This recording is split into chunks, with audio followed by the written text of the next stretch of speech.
కాశీలో ఒకసారి 2 కాకులు మగ కాకులు కొట్టుకుని ఇద్దరికీ దెబ్బలాటొచ్చి రెక్కలు తెగిపోయి ఆహ్, కాశీ గంగలో పడ్డాయి.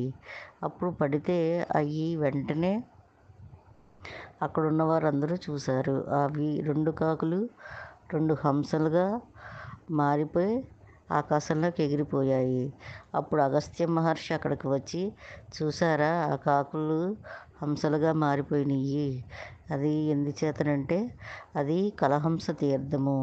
ఇక్కడ స్నానం చేసిన వాళ్ళకి ద్వేషం పోతుంది, దుర్బుద్ధి పోతుంది.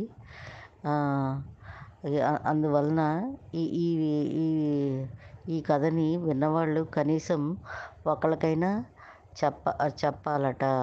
అప్పుడు వాళ్ళకి వ్యాస పదవి వస్తుందట. లేకపోతే వ్యాస పదవి అంత పదవి వైకుంఠంలో వస్తుందట.